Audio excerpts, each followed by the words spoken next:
The concept of the aerodynamic car spanned the entire period between World War I and World War II, beginning in the early 20s.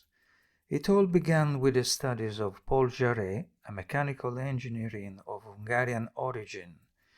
In 1911, Jaray graduated from the Prague Polytechnic, which at the time was one of the best universities in Europe, and in 1912 he was hired by Flugzeugbau Friedrichshafen as a design engineer, where he worked on airplanes.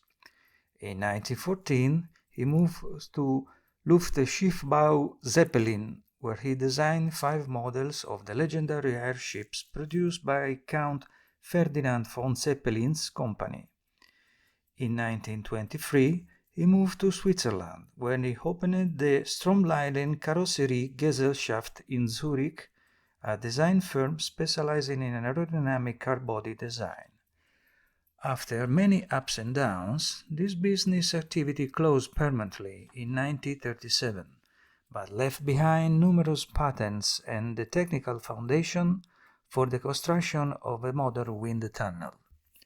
Among his many projects are the Auto Union prototypes Type K of 1923, Type UW of 1934, and Type B, which broke the speed records in 1935, set at 323 km per hour. Unfortunately, due to his Jewish origins, he was persecuted by the Nazis, his family was deported to Auschwitz, and his archives were destroyed.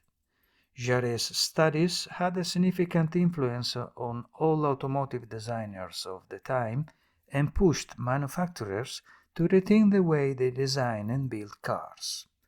Among the most noteworthy examples are this production car, the American Chrysler Airflow in 1934, the French Peugeot 402 in 1936, and the Czech Statra T87, also in 1936. In Italy, Jaray's studies influenced the design of the Fiat 6-cylinder 1.5-liter in 1935, designed by Mario Revelli di Beaumont, and the Lancia Aprilia in 1936. These 2 production cars were studied for the first time in Italy at the Aerodynamics laboratory of the Royal Polytechnic of Turin, where airplane wind profiles had been studied since 1918. The laboratory had a 3-meter-long Venturi tube connected to a piston engine, inside which was placed a 1.5-scale wooden model.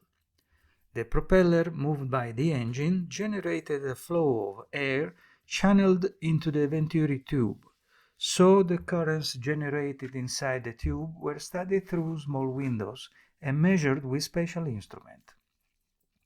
Naturally, since the wooden models did not accurately represent the actual car, the measurement of the aerodynamic coefficient was very approximate, and the results were only useful for confirming or disproving certain design hypotheses.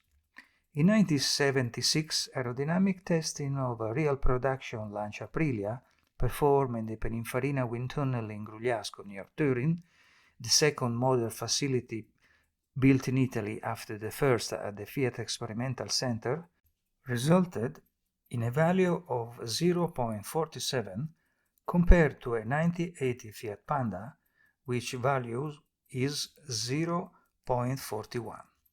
Based on the 2 Fiat and Lancia chassis, several aerodynamic bodies were created, all designed by Mario Revelli di Beaumont. These were particularly effective and generated much discussion. In addition to the 2 Fiat 6-cylinder 1.5-liter built for Vittorio Mussolini's Scuderia Parioli and bodied by Viotti of Turin, as well as the 2 subsequent Fiat 508Cs, Revelli designed the first of a series of 3 aerodynamic Lancia Aprilias that revolutionized the world of cars in Italy and beyond. This car, built by the Pininfarina coach builder in Turin, was presented at the 10th Milan Motor Show in 1937. The primary goal of Battista Farina, the company founders, was to amaze the world with the construction capabilities of his company. Battista was a staunch advocate of the need to apply aerodynamic concept to vehicles. For years, he tried to convince Vincenzo Lancia on the need to profile the car in the wind by slanting the grille and the windshield and eliminating the luggage compartment in the back in favor of a sleek tailgate. But this time, Battista unwittingly set an historic precedent. For the first time in Italy, a special car that today we would call a concept car or a show car was presented at the motor show and not at the Concours d'Elegance. A car made to amaze, therefore a car that was not just another custom-built model laden with chrome and interior embellishment, built with the intent of capturing the attention of a wealthy buyer and encouraging their purchase, as his fellow coach builders, including his older brother Giovanni, were accustomed to doing. No, this time a new divide has been drawn between those who build embellished furniture, as Battista often said, and those who knew how to build innovation and anticipate the future mostly. For decades, most of us modern people have been accustomed to seeing innovative or futuristic cars at the motor show, such as the Bertone Lamborghini Marzal or the Pinin Farina Ferrari Modulo, to name just two. But in this case, the year was 1937, it had never happened before. The resonance created by this car, displayed at the Pininfarina stand alongside the more, let's say, standard convertibles and sedans, was enormous and was also much discussed among both the public and industry professionals, especially because the aerodynamic Aprilia didn't please anyone, as few were able to grasp its significance. Among them were Stefano Bricarelli, founder and editor of the prestigious magazine Motor Italia, and Giovanni Canestrini, one of the most authoritative Italian sports cars journalists of the time, as well as one of the founders of the Mille Miglia race. Nevertheless, the path had been paved. The inherent construction challenges of this car were not limited to the sheet metal beating, a technique in which the Pininfarina panel beaters were highly skilled, but in preparing a metal substructure rigid enough to prevent the vehicle's structure from deforming at high speeds, although they never exceeded 160 km per hour, that did not vibrate and that was aerodynamically efficient, both in frontal air penetration and ensuring the rear end's stability needed to discharge the airflow to the ground, thus generating enough aerodynamic downforce to prevent the rear end from bouncing. And this fact was an absolute novelty in the car construction even for Pininfarina.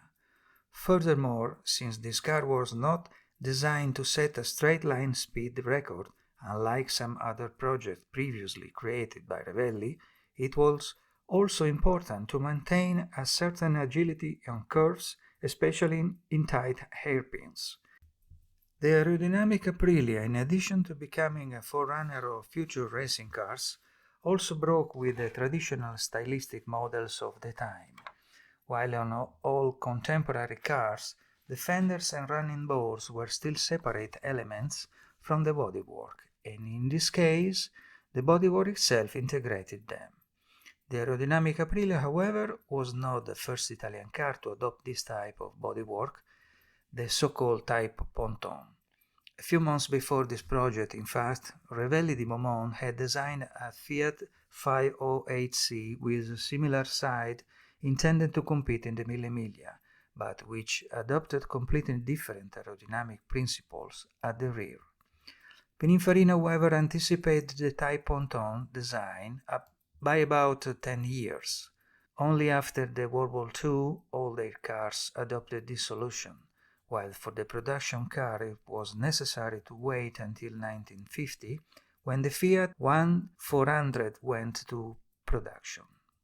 Revelli, however, continued to develop the aerodynamic design, experimenting with a third approach for a Boneschi-made body, while engineer Fabio Luigi Rapi, a designer employed at Isotta Fraschini at the time, developed the personal design on both the Aprilia and Fiat 508C chassis, believing that the best solution was to discharge the aerodynamic flows to the ground at the rear. These two berlinettas were built in Turin by Viberti for two gentlemen drivers. The first Aprilia Aerodynamica was followed by two more. The second was purchased by Milanese Aldo Marazza, an official Maserati Grand Prix driver, who in 1938 used it in the Mille Miglia and in the Targa Abruzzi, where he finished 4th and 7th respectively in the national sports car class up to 1.5 liter. After the two races, the car was sold to the Brescian driver Soave Besana, who finished 3rd and 7th in his class, respectively in the Corsa allo Stelvio and in the Parma Poggio di Berceto High Climb races. The following year, the car was purchased by the Roman driver Guido Di Martino, who participated in 1939 in the first Coppa dell'Impero and in the Parma Poggio di Berceto Hill Climb race, where he finished 5th and 4th in his class. Also in 1939, the first Aprilia Aerodynamica, driven by Lancia test driver Luigi Gismondi, finished 1st overall and 1st in his class in the Sassi Superga Hill Climb race, a race counting towards the Italian National Sports Championships. The same year, Pinin Farina built a third aerodynamic model, which differed from the previous one for a different grille, streamlined headlights, and wheels. This was followed by a full aerodynamic Spider that incorporated some details from the third Berlinetta, but since it was intended for touring, it was equipped with a conventional front end and bumpers. The Spider also participated in the third Sanremo Concours d'Elegance in 1939. Unfortunately, the outbreak of World War II put an end to the aerodynamic research of designers and coach builders. Some years later, Revelli designed a less streamlined car for Fiat based on the 1100 Sport chassis, meant for compete in the 1947 Mille Miglia, while engineer Rappi was the only one still developing aerodynamic concept in 1954 when he designed the special Turbina model for Fiat, a concept car the lines of which followed the Fiat Autovo design. Of the three samples of the Aprilia Aerodynamica built, only the first has survived, and it's preserved in the Automuseum prototype in Hamburg, Germany, awaiting for a complete restoration. Many thanks for watching. Please subscribe and share this video.